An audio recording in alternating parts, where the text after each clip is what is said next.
The Heart of It. Roy West kicking in towards the centre. Roy A distinctly Tasmanian conversation. I can feel what it will be like when Tassie plays his first game, and I just... Lynch gathers, he's got loose men everywhere, but he decides to have a pump shot, and it's an absolute ripper! 200 goals for Peter Hudson. What a fantastic effort. How did he do that? Bear kick finishes off in style. Up towards half forward, Stewart flying over the top. Oh, pulled in a beautiful mark. Well done from Scott. Afterwards, he's got the first goal. Has it done? Nichols has had the big ruck with it. Oh! Crosswell! Welcome to The Heart of It, a distinctly Tasmanian conversation. The game of Australian rules football has many appealing elements, but nothing draws the gasps of excitement or the roar of adulation quite like a player standing on the shoulders of another and pulling in a good old-fashioned specky. Jamie Elliott on Anzac Day, case in point. My guest today has been doing it since his teens. The Dodgers Ferry flyer, Jeremy Howe, has wowed the masses across a 14-season career that last year culminated in the ultimate, a premiership with Collingwood, the moment of his sporting life. But life has not always been about big highs. Howe has endured his share of harrowing experiences, a brutal introduction to AFL football at Melbourne, and the tragic and unexpected death of his mother, the horrific injury that almost derailed his premiership ambitions and took him to some seriously dark places. This is Jeremy Howe's story. I grew up in Dodgers Ferry. Like a lot of my closest mates back there are still there. So I'll get back when I can and get to hang out. But yeah, I think growing up in Dodgers, small community, footy was kind of like the be-all and end-all in terms of the most enjoyment that we got. We all went to school together, played footy together, basketball as well. We kind of had to dabble in a lot of things. Footy was probably the most enjoying factor that we all got to share together. So yeah, kind of all my mates, literally, my closest mates only just retired from senior footy down in Dodgers this year. So who's that? So you got your Brad Jacksons, John O'Bullock, Jack Siggins, Tim Cannon. So they're like the awesome foursome. They've been there the whole way through. Even since I've left, they've still played there the whole way through. But they just said they're too old and they're over it. And to be honest, they're all 2 years older than me. So they're 35, and which is, to be honest, that's probably the good time to give it away. So your brother's age, are they? He's a couple of years older. So than Justin's the next year above. So he's 36. He 3 ACLs, really bad injuries, really struggled to get back. He had a taste of under 18s for Tassie. Didn't quite transition and make it through, but yeah, he was probably the one that inspired me to play. He was always better at me than in every sport. Very good at tennis, very good at basketball, very good at football, and he was obviously the one that I idolised coming through. He showed me how to play all three, and then we went through a bit of a transition phase where I started pipping him at most things. So I started at basketball, then I went to tennis, and then I went to footy, and then he just retired out of all of them. So. But yeah, we had great footy. Probably one of the most special moments at Dodgers playing senior footy together. We both used to sit in the forward line, get in each other's way, have an argument, but then be able to move on. So they're memories that you certainly get to look back and enjoy. And yeah, he's a big part of, luckily, like I managed to get through and get out and got drafted, but he played a humongous role in that. Who's got a better leap? Yeah, me. He's about 6'3", so he's got me a little bit. But he was about 93 kilos going through when he was up and going and fit. So he had about 15 kilos on me at the time. He was probably more your genuine centre half forward contested player, and I was just a little light guy on the outside that generally jump on him. So was that the only way you could take a mark against him, was to leap on his head? Pretty much. Otherwise he'd just stiff arm me out of the way. He was a lot bigger, a lot stronger. Predominantly that's the older brother figure that you get. So yeah, he bullied me around a little bit, but I was the quicker and lighter, more athletic one. Talking to people from regional parts of Tassie, those smaller communities, the theme that comes through often is just that freedom you had as a kid. Is that your experience in Dodgers? You were always outside, always had a ball in your hand, probably mischief from time to time? It was, like we were grateful as kids. Very rarely did we ever get to miss out on anything. My family was heavily sport dominant on one side, and on the other side of the family it was a bit more, cars, and the farm life, which for me growing up, I pretty much had every avenue covered. Also growing up with my older brother Justin, then on like my mum's side, like I'm the youngest on both sides, so all my cousins are a lot older than me, so it was challenging at times. So Christmas days got a little bit hectic, but especially when your cousins are the Wades. Yeah, so I think that's on my mum's side. My brother, being a lot older, loves sport. Maddie loved footy, loved cricket. I got plenty of experiences on the way through. Uncle Scott was very good. My old man was quite capable in footy and other sports as well. But yeah, I think going back to the freedom part, I think that's where you always enjoyed, and you're probably predominantly you played your best footy. Going back, we grew up on 5 acres, so plenty of space, and very rarely would you spend any time inside. So I think, where you look around now, young kids and that have got phones, they've got plenty of access to social media, laptops, iPads, all that. For me as a kid, that was just non-existent. It just didn't even register at all. So I think that's where you became your most active. You start finding the joys in life, where you start steering towards what you get gravitated to, and sport was always something that I loved. Tennis was probably my most dominant sport as a kid. And then when I was training before school and after school, it probably just got to me, training on my own. I just started not enjoying it. I needed to be around other people. All my mates were still playing footy, but I transitioned out and started playing tennis on my own. And then I did that for like 18 months, then I had to go. I was like, nah, I'm just not enjoying it. And that's probably where the freedom bit came out. I was very regimented, had a heavy schedule just in training, flat out, and it was all on my own. And I'd like to think now I'm a bit of a self-motivator. I can get myself going. But when I was going back to like 14, 15, 16, I found that probably pretty hard to deal with.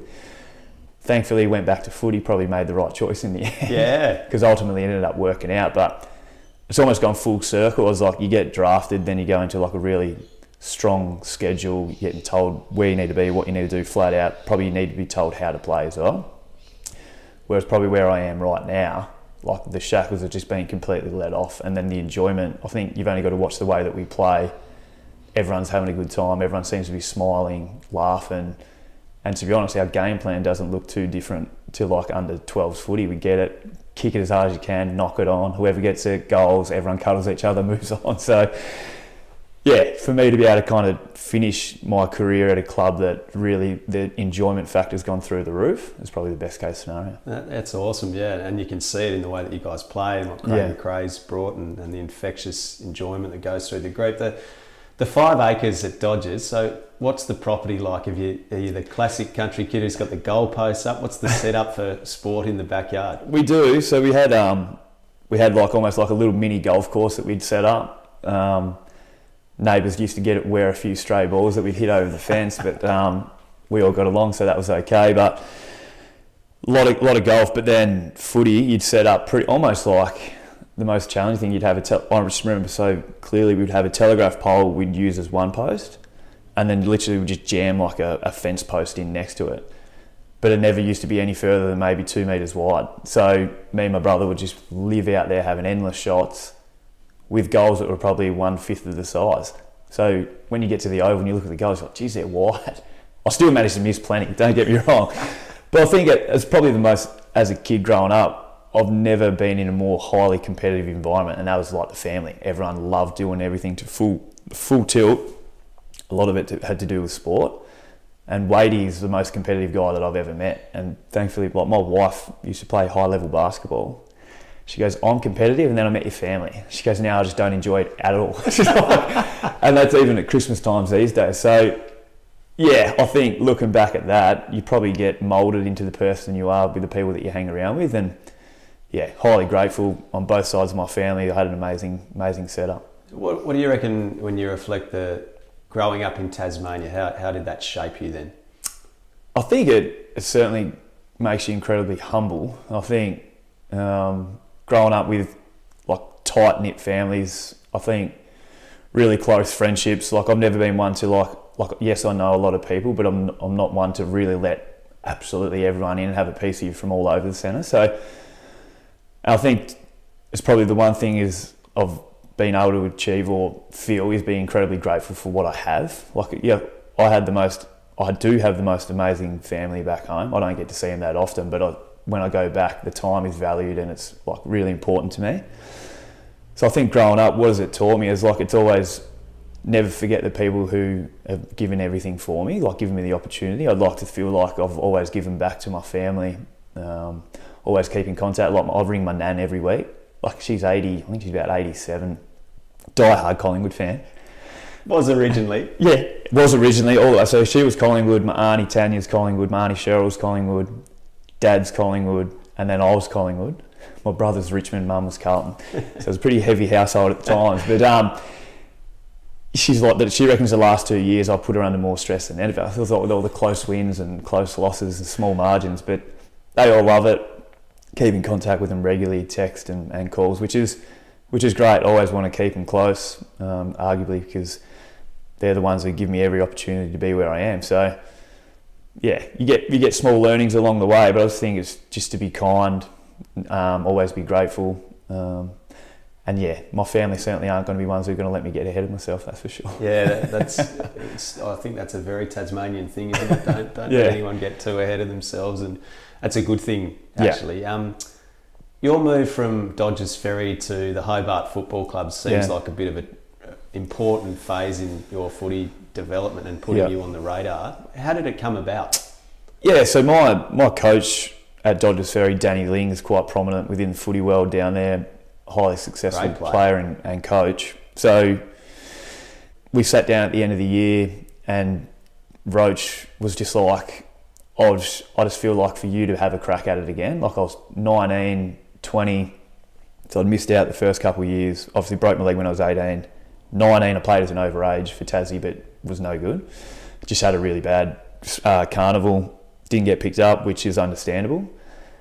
Then I was still playing under Dodgers, and then when I was 20, at the end of that year, Danny's like, I feel like you should go and have a crack in the TSL. Just have 1 year. If you don't like it, we're always going to be here. You can come back. So I was like, oh, where do you want me to go? I was like, I knew, like I know of the TSL. I was like, but I don't know any players that were playing, as in that were close to me. So I was like, I'm not sure what I'm going to do. But Lance Spalding, again, heavy influence on my career when I transitioned to Hobart. He was there as an assistant coach. And him and Danny are really good mates. And so how that unfolded, he's like, oh, I reckon you should go to Hobart. This is how it's going to unfold. And then as soon as I got there, they looked after me. Played with like a guy like Michael Cassidy was there. So he went off at Dodgers. He was at Lindisfarne. Yeah. We used to clash all the time. It was like, and then funnily enough, we ended up at the same club. Blair Keane, I was doing TAFE as an electrical apprentice. He was at Hobart. So then all of a sudden I was like, oh, I've got a few touch points here. Heath Neville was there. So, but that year we ended up playing. We weren't really good. I think we won maybe 4 or 5 games for the year. But it was amazing. Like, yeah, there's an element of luck that comes into players. Probably back when I got drafted, I think the pathways, especially with the team coming in, is definitely going to transition and make that a lot easier and get some eyes on players that predominantly maybe not get them. The recruiters from Melbourne were looking at Jay Bowden, and his accolades speak for themselves. Like, he pretty much wins wherever he goes. Yep. Individual awards through the roof. And to be honest, all credit is due because he's an unbelievable player. They came down to look at him when we played Glenorchy, and funnily enough, we just played out of our skins and smacked them. And I managed to play a really good, really strong game. And from that moment on, Barry Prendergast, who was a recruiter, flew back to Melbourne. He's like, we're looking at the wrong bloke. We need to start watching this guy. And then from that moment, must have done enough to be able to get picked up. So, yeah, it's amazing how it happened, because if they weren't looking at Jay in that one game, I probably wouldn't have got looked at. I definitely wouldn't have. And then from that game, it just obviously the eyes got turned. And it's unfortunate for Jay, because I feel like he could have had a massive impact in the AFL. Like, he always got knocked for not being quick enough. You look at a lot of people in the AFL, that doesn't have to be your strength. Like, your IQ, your decision making, your skills are all valued now. It was must watch, Jez, going to the TCA in those days. I vividly remember it. We were doing games on the ABC in those days, and knowing that we were doing a Hobart game at the TCA and you were playing, it's like, I think we know who's going to take mark of the day today. I think that the TCA and the whole ground, it becomes like I think that's a great thing about footy in Tassie. Everything's like a community, and it's like, as soon as I rocked up, no one knew who I was. And it was like, but as soon as you get there, even like the fans at that level, they get drawn to you, they make you feel warm and welcome and valued. And it's like, at that moment, you're like, So then instantly, I reckon it took a little bit to get going. But then the enjoyment came through. It was like I started having a great time. It was like you make really good friendships. Again, like our team wasn't that strong and it wasn't going that well, but I still had an amazing experience for 12 months. And how it unfolded was like, yep, I'm grateful to Hobart and what they were able to give me, the opportunity. And yeah, I think the TCA used to be like an unbelievable like cauldron, especially in that the wing, the bench side wing to behind the goals. It's like the noise that would come out of that. It wouldn't have to be full, but the noise that would come out of that joint was through the roof. So it's like, I know there's like there's that one clip where guys, I think it was Trent, what's his last name? He ended up kicking me the ball from centre half back, and I took that hanger on the front centre half forward. We're playing Glenorchy. It was one of the Magpie team. Yeah. But like, you can hear someone yell out from the crowd. They're like, "Howie's ball!" And it's like it's just come off his boot. It's just like, and sure enough, come through, glove it. That was when I had one of my worst hair days. Big peroxide. I ask you about that. The thing I like about that clip the most is when you take the mark, it's being filmed at the time, and someone in the crowd goes, "Did you get that? Did you get that?" Yeah. So that's probably speaks for itself. It was like, if you can hear that, there's not too many there, but the ones that would show up were the most loyal supporters of all time. And yeah, it was a great experience, and I loved every bit of it. It's a shame I wasn't there for longer, but what they were able to do for me certainly never goes underappreciated. So where did the Woden bleach blonde hair come from? Well, my mum's she wasn't a massive fan of it because she was a hairdresser for a long period of time. And she would tip my hair, and then I started developing like a solid mullet where the hair would flow out the back, and unfortunately the tip cap didn't cover that down the bottom, so we'd just paint and bleach all the bottom down the back.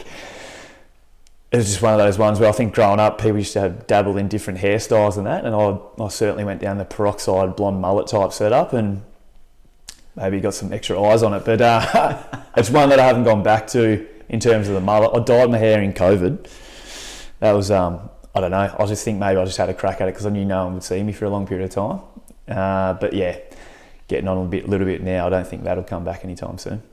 Tell me about your mum and your dad and their importance in your growth as a person and to where you got to. Yeah, I think I used to find talking about my mum really challenging since the passing, and that was 7 years ago now. And as I've kind of progressed on, I was talking about her influence as me as a person. I think, I always got talked about through the family as I was heavily drawn to my mum. I think youngest out of both sides of the family, I always probably felt sheltered and safe underneath my mum. I think my personality traits and why I probably have close connections with a lot of people is through her. There's not many people. I think her funeral spoke for itself. I think it was one of the biggest funerals Hobart ever hosted. Like, I remember walking out of the place and there was hundreds of people lined up out of there that couldn't get in. I think that just speaks for volumes of the person that she was, and incredibly loving, always giving. And I think maybe like gift giving is something that gives me the greatest enjoyment in life. I love giving things to people, and she was probably the one that I got that from. So her influence through that couldn't be any stronger. My dad, again, like, he was a fiery for 35 years, worked shift work, so it was like half time he's there, then half time he's not. And we grew up and we just made it work, and to be honest, it worked unbelievably well. I got my competitive nature through him. Like, he was highly competitive in anything that he did, still is. Like, we play golf together and we generally get into some form of argument halfway through the round. But he was the one who showed me work ethic, like how to train, how to be an athlete, really. Dad was probably a lot more down the discipline line. He was pretty, I think, when you say harsh but fair, growing up you probably think more harsh than fair. But I think even for me growing up, I've got a young fella, Xander, now. I think you kind of somewhat try to strike the balance, and I feel like I'm still working on it. But the way that they worked together and brought us up, like I said early in the piece, me and my brother couldn't have wished for a better duo. And I think they balanced each other out to the point where they worked off one another, and it just made it really efficient for us. We always felt valued and loved, which is all you ever want as a kid. Never missed an opportunity in terms of sport, academics, wherever we wanted to go to school, wherever we wanted to play, they were always doing it. So I owe everything to both of them. And it's one of those ones, it's a shame that my mum passed on because I knew that they would be together forever. It was like my dad's 62. Like mum passed away when she was 56 out of nowhere, which was the most shocking thing of all time. So yeah, it's been challenging. Like the last thing is like you want to see is like one of your parents like just be on their own for long periods of time. And I'm hoping my dad manages to find someone because he deserves it. And like when that happens, I'm not too sure. But yeah, it's been a really hard time. Like if I was talking about mum, even probably 2 years ago, I'd be a mess and I'd be all over the shop. I can definitely still fall into that space at times. Yep. But yeah, we've got photos up and of her and speak of her a lot because I can't help it. She's generally the first thing that I think of every day when I wake up. Yeah, I don't have a too dissimilar experience myself, mate. And I know how much it impacts you when you lose your mother unexpectedly, and you never. Yeah, I was the youngest boy as well, so I had a very similar experience. I don't think there's ever been anything more challenging in my entire life than that. I think even like when I found out it was 6:02 a.m. and I was in Katherine, 420k south of Darwin, doing a trip with my best mate from Port Hedland up the Gibb River Road to Broome, Gibb River Road, go to Darwin, finish in Katherine, and then my brother rang me and told me, and I was just like, almost told him where to go. It was like, this just couldn't have happened.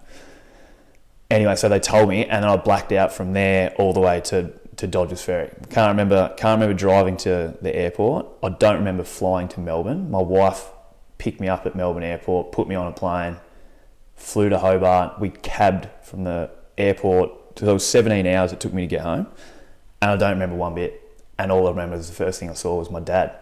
And then at that moment, that's when you're like, this is actually real. Sorry for swearing, but I was like, I know those next few days are the worst experience that anyone could ever go through, really. And clearly you've done the same. And yeah, I think not being there and being away, that's probably the most challenging part that I struggled with. And then post that happening, even as time goes by, still not being there for my dad when he needs me to be there, or hanging out with my brother when we're all going through the same, but not being together as a three, like us three boys. We'd like to think we're all strong. I've never been more vulnerable and probably weak in my life, I don't think. And there's still times where I fall into the place where I almost get a little bit like, why us? Like, why did it happen to us? Like, we just felt like we were just going to be good forever, and away we go. But yeah, I revisit it emotionally a lot of the time, and I probably don't talk about it enough, but my instant thought process goes to my dad and my brother is like, I want them to be okay. So I was like, whatever I can do to be able to facilitate them feeling good, I'll always be that guy. And that's certainly reciprocated. Like, I'll get more support than anyone. So, and I definitely feel that. And I probably at the time I didn't felt like I needed it as much, but I still do. And thankfully my wife's all the time, she's been enormous. So yeah, it's a tough one, and it ripped the heart out of the family for long periods of time, and still does. But yeah, we're kind of getting through it, and still will. Yeah. No, thanks for sharing it, mate. Let's go to something more joyful then. Take your mind back to 2010 when you're at Rest Point Casino, aren't you? When the news comes through that you've been drafted, pick 33. That's it. So yeah, it's back when we didn't have like the Foxtel or whatever it was when at the time, and we made a collective decision on a Thursday night. We're all going to go up to the casino and watch the draft. There was a minivan that left from Dodgers. It fit about 12 of us in. Mum, Dad, a few of their friends, me, my brother, and a couple of my closest mates. So like, we'll go up and just see what happens. Like, because there was no certainty, but we're like sitting up there, started drinking a few drinks, given it was so early, and then we kind of like kept drinking. It was like second round. I was sitting on a stool, and then next minute I've just been absolutely spear tackled off the stool. I thought someone was attacking me. On my back, beer's gone everywhere, glass gone everywhere, and the boys are just shaking me. And they're like, "You're going to Melbourne, you're going to Melbourne." I was like, what? And yeah, sure enough, second round, pick 33, got drafted to Melbourne, and then, yeah, it was a crazy experience. I think we ended up staying there till about 1:30 in the morning, And I remember me and Dad just hugging and almost wrestling on the floor out the front, waiting to get back in the van. Got home, 2 o'clock, probably head on the pillow, sleep by 2:30. And then we all woke up and I said to Mum, I was like, you're going to have to drive me to work. I can't drive. I was like, I'm well over. It's like I was only on my P's at the time. Actually, no, I might have been fully licensed because you can get it early in Tassie. Yeah. And but anyway, I would have blown it to pieces. So I was like, when I was only going around the road, so I got Mum to take me around.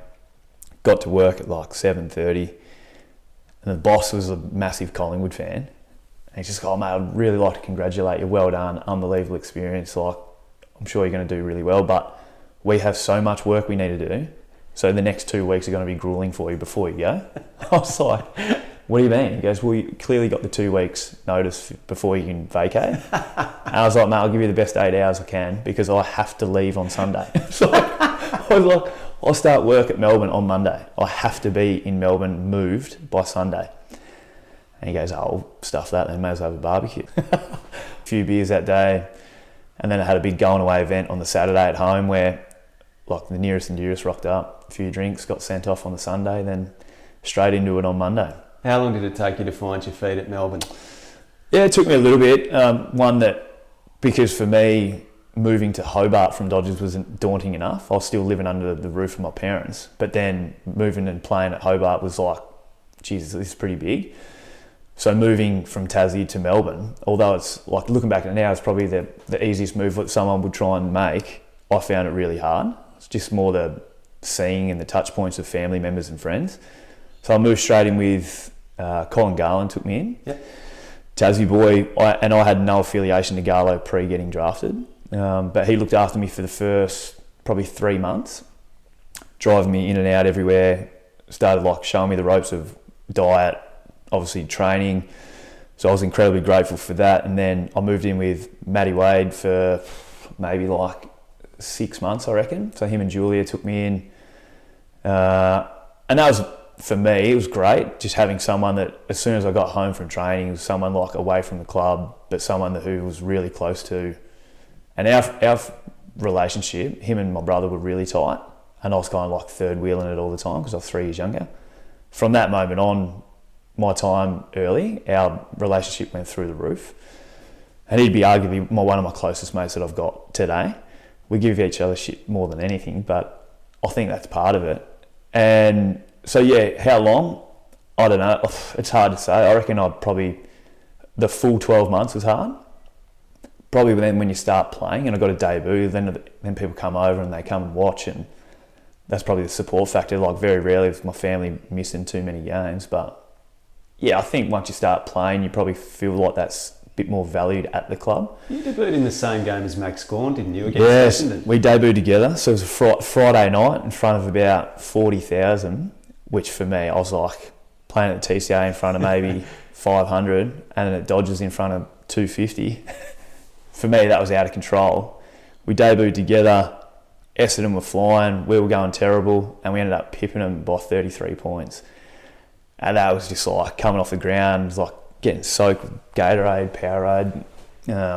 But then seeing all the family members and how much joy they got out of that, I was like, yeah, it's worth it. It's definitely worth the move. So, yeah, it was, I think like everyone, and it's like the draw of, I don't know, if you have such a tight-knit family and you're drawn and you're really close, I think even today, like a lot of young guys struggle with interstate move. But that's where the club's responsibility comes into it, where you need to make them feel welcome, valued, and I don't know, feel like they're a part of it right from the get-go. And a lot of us struggle until you play. So there's a lot of guys coming in the system, don't play for 3-4 years, and they're like, what am I doing? So I was like, what comes first? You'd like to think that the club would put their arms around you and make you feel like you're enough as soon as you walk in the door. Yeah. That didn't happen at Melbourne? I don't really. It was like, probably because we were highly unsuccessful. I think the way that we were organised within the place was highly negative in terms of the communication, and what we were providing was clearly not good enough, which I agree with in terms of the results.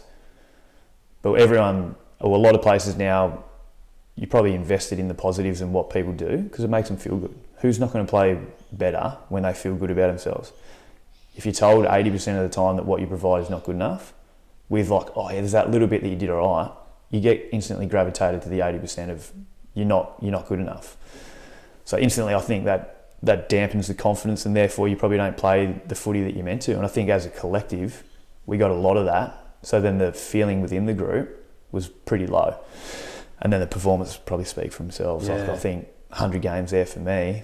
20 wins? 20 wins. So it's like if I won one, I'm pretty sure the next month was going to be pretty hard. So it's like, but the friendships, again, I'm one that makes my relationships really tight, and I've still got a few close mates from that experience and ones that I still speak to regularly, which is great. So in saying that, and given your experience there, was the move to Collingwood a relatively straightforward decision? Can you tell me how that actually first eventuated as a possibility? Again, like the trade factor was, again, I started getting feelings from like moving from Tassie to Melbourne. It's like a daunting experience, leaving the ones that are the closest to go to another place where you're not really sure where you fit in or what's going to happen.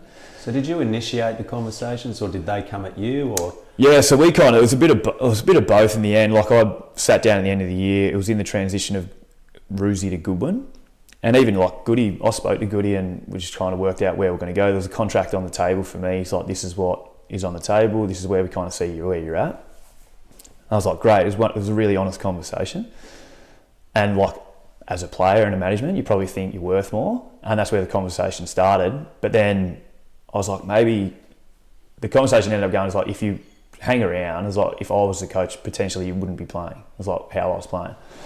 So I was like, probably hearing that was a bit of a tick in the back. Like, I'd never been dropped in the AFL. Still haven't, thankfully, touch wood. But hearing that, I was like, well, maybe I'll need a kick in the arse. That was probably the one that I needed. So I was like, maybe I need a fresh start to go somewhere else. And then that's probably where the conversation started steering. So caught up with Nathan in Bali, which was well documented. Thought we got away with one, but we didn't. Had a beer and talked about maybe like role specific / we feel like we can get a bit more out of you. Long story short, where I play now couldn't be any more opposite to what we got provided at early stages. But I think the move for me, like I felt like I've always been a really good trainer. And then towards the end, I was like, probably wasn't feeling like myself. I'd call my family all the time. There was large chunks of the season where I just wouldn't speak to them, just because I just wasn't feeling anything like myself. It was like, why would I just want to ring the family and dump what is going on in my life on them? Because it's not great. So I'm not enjoying footy. I'm playing terrible. We're not winning, and the morale's pretty low. So I felt like I didn't have anything for them. Whereas my conversations now, anytime I ring the family, couldn't be any further away from footy. It's like, and I'm more invested in what they're going to tell me. I was like, my life's still very good and I'm grateful for it. But I was like, you tell me what's going on. I was like, I want to know what's going on back home. But yeah, the trade ended up eventuating. And looking back, that was 8 years ago now, which is amazing to think. But it was easily by far the best decision I've ever made in terms of my sporting career. I feel like my footy's been more consistent. I've played a lot better footy since I made the move. Funnily enough, down back. You went as a wing or a half forward? I was going to play like wing, half forward, but then I debuted like round 3, played against St Kilda forward, played Anzac Day as a forward, and then the third game, all the backs went down. And they're like, unfortunately, mate, you're the only guy that we've pretty much got who's got experience from playing back. I think I played about 40 games as a back at Melbourne. And I was like, mate, I'm more than happy to do that. I was like, the role for me, as long as I'm playing, it's like I'm all about it. And then from that day forward, I didn't get a look in the forward 50 for a long period of time, apart from maybe this year, really, where Fly threw me down there for a couple of games. But easily the best decision looking back on it now. I think like my enjoyment for footy definitely came back. Like my relationship to Bucks was through the roof and still is. Like I caught up with him for lunch last week. And he was the one that, if you want to feel like you're valued and you are enough, he gave everything that I required as a player, and it brought the best out of me. And that's all I think players really ask for. And the relationship piece was like, I'm willing to give every bit of myself for this guy. And I'm like, thankfully, I'm like that with the coaches that we have now. Yeah. And I think that's brought the best out of me. Like I'm 33. If I was at Melbourne, I would have been delisted 7 years ago, probably. So you really feel like that was where it was heading? Pretty much, I think, yeah. Which, to be honest, I feel like it benefited both parties. I left. They certainly got their act together, and they were lucky enough to win the flag. And not lucky enough. Ultimately, their list is well and truly good enough, and they obviously put the right people in the right places to be able to get there. I was highly envious. I was like, potentially I wasn't going to be there. Maybe I was going to be delisted at that stage. But you also think it's like, geez, if I hung around, maybe that could have been me. So the next couple of years were pretty hard, but got one back, which is nice. So yeah, it's gone full circle there a little bit in terms of success factor, but because when I left Melbourne, the first 2 years at Collingwood were hard. We weren't good. We weren't winning. I played 7 Queen's birthdays in a row, lost them all. So as soon as I went to Collingwood, I was like, we lost both of them. I was like, it's me. It's me. I was at $1, it's me. Maybe don't play me in the next one. But then since then, our record speaks for itself in terms of win losses against the D's, which is pleasing. If he didn't play you, we wouldn't have seen that mark on Tom McDonald in front of I know. us. So thankfully he gave me the gig. But yeah, been a great experience. Like even looking back, like 13 years in, getting drafted late. That's why I think, yeah, grateful as we were that I used regularly. But to be at my age and still playing for a really good club is a special experience. You mentioned Nathan Buckley. Give me a sense of Craig McRae and his influence and impact. Yeah, I think he's probably the best people manager that I've ever seen. Like everyone who's got a role within to where we're going has influence on what we're doing, I think. And Bucks wouldn't mind me talking about it. He used to be quite over the top in terms of he wanted to influence a lot of areas. And therefore, maybe people in certain areas didn't feel like they had the right responsibilities to be able to fulfil their role. He grew out of that, and it was a great transformation and became one of the greatest delegators I've seen. Fly naturally probably became that straight away. And I think relationships is something that you speak about often, but he invested a lot of time into guys right from the start. Like he spoke to me on the phone for 45 minutes before I knew anything about him, before he came to the club, the whole lot. He obviously got the gig, then he instantly just called a few guys from the club. And it's like, I got off the phone. It's like, how do I know him? I was like, I had to have had a dealing with him from somewhere. And I hadn't. But it's like that instant connection that you get from a guy who's clearly really good at that. I think the way he motivates us, brings us in together, I don't know, he seems to have got the best out of a lot of people. Like we've got, even our oldest guys are still performing really strongly. Like even you speak to Still Solomon, his energy levels and his output has gone through the roof again. It potentially dipped a little bit in 2020. He got into a bit of strife. That might have had a little bit of factor towards it. But I think Fly's just been one right from the get-go that is like, righto, this is where we are going. And I think the people around him have played a huge role in that as well. Yep. Your arm, any concerns that you wouldn't get back from your arm? That was a horrific break. I remember Channel 7 at the time made the decision, and there were a lot of conversations happening in the background between the OB truck and those in charge at 7 about how to handle replays of that, but it was just too gruesome. Yeah. Did you have any concerns about what it all meant? At the time, when you're in it, like laying on the ground in the middle of the G, probably not. I couldn't shake the pain. Like I feel like my pain tolerance is quite good. But the pain of that scenario is like nothing that I've ever experienced, ever. I felt like when I got hit by a train, literally when Jacob Hopper's almost snapped my leg in half in 2020, I thought that was bad. That kind of disappeared. This was like someone had a blowtorch in the middle of my arm and just wouldn't let it go. And I was just like, I can't shake the pain. And I was like shaking on the stretcher, and I was like literally almost like shuddering for a long period of time. Thankfully, like I know, and I'm grateful for the non-showing of the clip, because all my family were at home. Like I had a couple of family members, I had Dad and my wife in the crowd, but the rest of my family and friends weren't there. So they were all watching it. Clearly it was like the second game of the year. So everyone's like, Friday night, everyone's watching. Because, obviously the incident I just remember looking down, my shoulder was hurting so much because I obviously did my AC joint. I'm holding that initially, so I thought that was the worst. And then I saw Braden Maynard come over, and he's like, holy, because he came from the other side and my bone was just sticking out about 2 inches. And he's just like turned around, he's like told the boys, like, do not even think about going over there. I was kind of like, had a moment, I was like, what's he looking at? And I looked, and then thankfully I didn't see the bone because it was on the back side, but my arm was like tucked into my elbow, tucked into my chest, but my arm was facing the bench, like it was just bent over there. I was like, well, that probably make a lot of sense why it's hurting so much. And then, that next half hour was excruciating because, like, I got the green whistle and all that made was, like, real heady, lightheaded, dizzy, did nothing for the pain. And then as soon as I got something plugged in my arm. That was enough to take the pain out. But yeah, I think in reflection, when you go into hospital and you get the repairs done, I was like, maybe it won't be as bad. But the infection was the thing for me that I was like, nah. I was like, I'm well and truly done. I was like, I can't deal with this.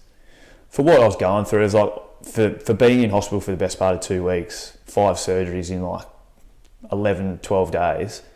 One was the initial surgery, which went really well. But then the next, all the washouts I was having like every third day, going in and out, in and out, in and out. I think spending a lot of time on my own in hospital, being heavily drugged, puts you in a state that all I'm thinking is negative stuff. I was like, I'm 33, I'm this busted up. My son and wife come in, look at me. I was like, I look horrific. Like I can't even look them in the eye because I look that bad. Like, heavily drained, pale, my eyes are black, sunken, I'm drugged up. I was like, do I really need to be like this at this age? I can't even pick Xander up. I can't touch him, nothing. I was like, there's not a lot of positives in this scenario. So this is all I'm telling myself. And Carly played a humongous role. She's like, let's just get through it. Let's get you out of hospital. That's all we need to do, get you out.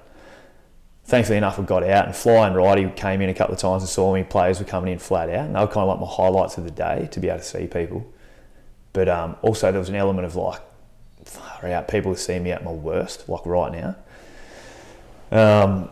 Checked out, and then Fly's like, I want you to come in and be a part of the coaching panel. I was like, that's all well and true, mate. I was like, but I've never felt the way that I'm feeling right now. I need to stay at home for 7 to 10 days. I'm hanging out with my wife and son. Thankfully, when I came back in, I didn't have a cast or anything. I literally just had a couple of waterproof bandages over my arm because there's so much metal in there that it was not going to go anywhere.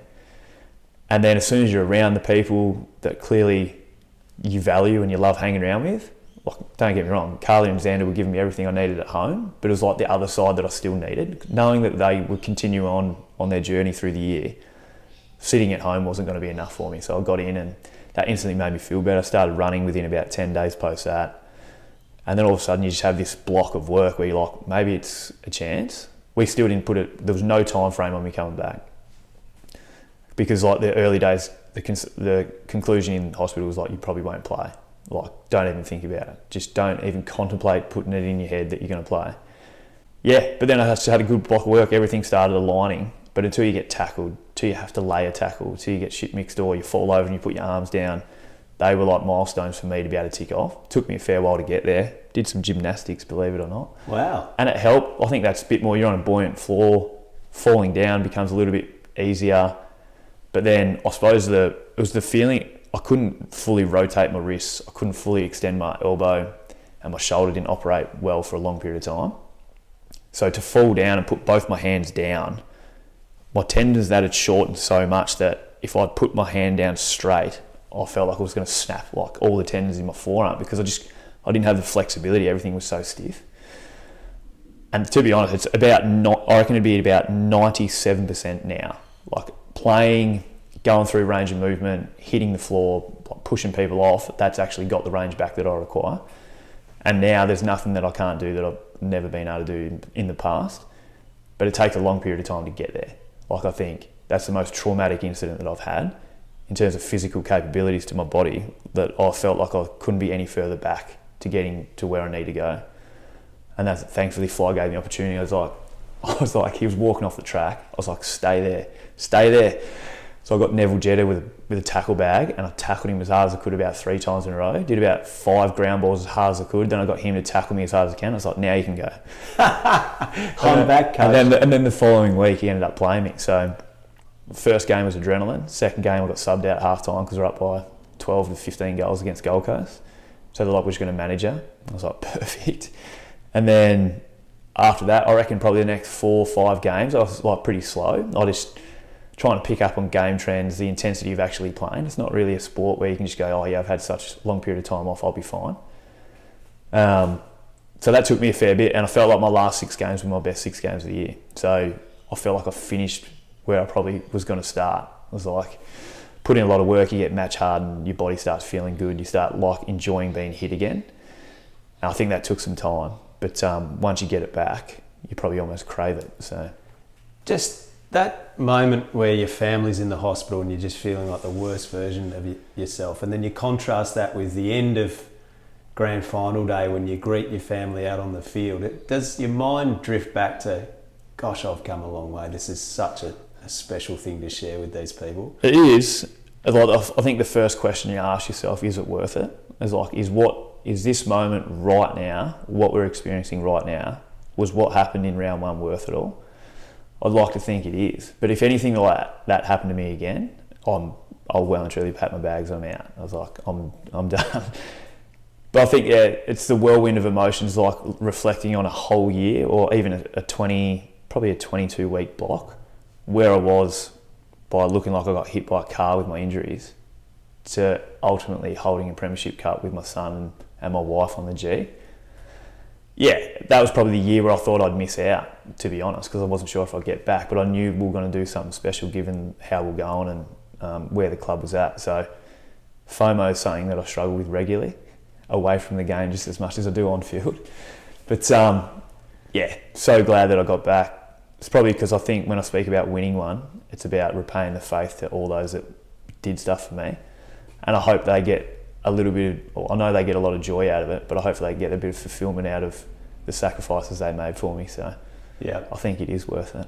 Been so generous with your time, Jess. I just want to ask you a couple of quick ones about Tassie and the announcement of the Tasmanian team coming into the AFL, men and women. It's been a long-held dream for many. Yeah. How did you feel when you heard? Oh, unbelievable. I think, I've got a really close connection with my uncle Scott Wade, who's had a lot of influence through AFL Tas for a long period of time, and he's clearly stepped out of that phase for a fair few years now. But I guess being drafted from Tassie, you've always got your eye still on Tassie footy. My relationship towards that is still really strong. I think going through, there was always talks going on in the background. I was like, so I got really excited early. And then all of a sudden, it was talking for so long, but it didn't look like it was going to happen. It always just got put on the back burner. Don't worry about it. We'll revisit it in a couple of years. We'll do this. So it kind of deflates you a little bit. You're kind of like, well, it's not going to happen. And then all of a sudden, it picks back up in conversation. You're like, oh. And then it's like, oh. And there's like, oh. And I know for a fact people in Tassie feel the exact same way. Because if you dangle something in front of them, all they want to do is grab it. And I think as soon as the announcement happened, I was just like, how good is this going to be for every single person in Tassie? The love of the game for the development of the girls' side of the footy has been through the roof, and I feel like even Dodgers Ferry has a women's team. That is something that I would never have thought would happen. And to be honest, they lost the grand final, but they did an unbelievable year. I just think it's going to be amazing, not only just for the growth of Tasmania in general. They'll get plenty of. The economy would be great because I reckon it'll be a draw card to come down, visit unbelievable stadium. Concerts, I'm sure, will follow. People will get drawn down. You've got an unbelievable venue to be able to host things like that. But the footy side of it, I feel like the development of the kids that are coming through, they're the ones who are going to benefit most. So the academies that will be developed in northern and southern states, you can't help but feel like the money that gets invested in that, the kids are the ones that are going to be benefit. Both boys and girls get well looked after and get the resources they probably ultimately deserve, to therefore hopefully put on the Tasmanian jersey and play for them. Some might, I assume some and a lot, will get drafted to other teams, which might be hard given there's now a team, there would be a team in place. If I got drafted to Melbourne and Tassie had a team, that would probably be even harder, I reckon, knowing that I can do what I do at home. That's probably where the draw card to even go home is probably more appealing. But I just think it'd be unbelievable. Everyone, even my dad's been mad Collingwood his whole life, and he, watching him react to a team getting signed off was one of the greatest things you ever see. So I think, people blew up at me at one stage when I said Tassie will get a team, and I was like, even though people go for someone, they'll tack on and they will literally they'll sign up, they'll buy memberships. Because it becomes something that they feel like is theirs. They've got their own state with their own team. Who else will have that? That once it starts, it's going to blow up pretty quick, I reckon, and everyone will jump on board and be a part of it, which I'd certainly love to be. Yeah, you'd love to be involved, would you? I think naturally, I was for someone that's been involved. Wade's still going to be playing cricket at 39, isn't he? You'll only be about that. Yeah, he might have to. He still reckons he's the best footy player in the family. I get told that regularly. Played a few good games for the Devils, I remember. He did. He got in more fights than he had kicks, but maybe a leadership space for him. Who knows? But I think I think you'd be mad not to try and get people that have had long careers within the AFL, even whether it's like advice or just to be a part of something. I'm not saying I want to sign me up as a coach the first year that they're in as a team, because I don't even know where I'll be. Coaching is something that I'm highly invested into, but where I'll be at in 5 years' time, I'm not too sure. But I think I'm instantly drawn to this, to what that's going to look like. You've got investment towards what it's going to look like because you're from there. So I know Jack's a part of it. He'll be all in. I know he will be, and he'll be great for him. Clearly, his resume speaks for itself, so he sees what works. So I think his input would be highly valued. In closing out, best footballer you played with or against in Tassie during your days in Tassie? Well, I think Jay would have to be up there. I just think going into games, it's like, you talk about doing opposition reports, was so hard because all you think about is stopping one guy, but you still couldn't. But there's also a guy who used to play at New Norfolk called Mickey Thompson. Gun. And he literally pulled us apart every single time. So things are going well, centre half forward, kicks 6 to 8 goals, and then all of a sudden if they're kicking into a gale force breeze, he plays centre half back, couldn't get it past him. I think he was one of the most intimidating guys I've ever played, especially going to Boyer, driving up. It's not real warm, but their fans are as hostile as any, and he would literally take the piss. Favourite footy ground in Tassie? I would have, outside of Shark Park, I'd probably say North Hobart Oval. I think in terms of quality of deck, you can't go past Launceston's deck, just because it's like playing on almost like a lawn bowls deck. But I think North Hobart, small deck, it's quite small, but I feel like it just feels like the capacity of people that are in there, the noise that comes out of it. And I was like, maybe experiences of playing in grand finals in underage and that kind of setup. I think that's probably one of my favourites. Let's pretend Tassie's coming in next season. You've got one pick of the entire men's competition. Yep. You can select anyone in the league right now. Who would you pick? It's pretty easy for me. Nick Dacos. I'll be poaching him as quick as you can. I don't know. He's in the right age bracket too. Oh, he'll be... He's arguably like he's a marketer's dream. What he provides on field is ridiculous. And I feel like he can build... It's like midfielders, yeah, they grow on trees. High-end decision-making, elite class, they don't. And he's got it all, and he's 20. So I think if you were poaching someone next year, you could have him for the next 15 years. So, yeah, I'd be taking him. Yeah, I think that's a very good selection. Your marks. Yeah. Hobart TCA against the Magpies, on top of Heath Grundy at the SCG, or on top of Tom McDonald at the MCG. Which is your best mark? I think let's hold the Sydney and the AFL ones. I know there's like the one in the TSL was pretty good. Bit of a chesty though. Blonde mullet probably makes it decline a little bit in the ratings. But Heath Grundy one was kind of like, I feel like I don't go for too many outlandish ones. Go up too early. Your Russell Robinsons of the world. Coat hangers blokes with his shins and doesn't get near the ball. He'll hate me saying that. But I think he just kind of held me up for so long that I was like, well, maybe I'm a chance to actually take it. And then in comparison, the Tommy McDonald ones, I've never been that high ever. Maybe when I broke my arm, but so they're a bit different. But I'll say the Sydney one because it's maybe worth something a bit more. So I managed to get something for it. Now let's be honest. For all your nominations, how many times have you been nominated for Mark of the Year? High 30s? Yeah, something like that. Yeah. How many times have you won it? Once. Have you been robbed, Jez? Absolutely. That's a no-brainer. Easiest question of the day. Jeremy Howe, Collingwood premiership player, proud family man and father. High flyer. Thanks for listening to this episode of The Heart of It. Be sure to subscribe to the podcast and share with other Tasmanian footy enthusiasts. I'm Alistair Nicholson. Catch you next time.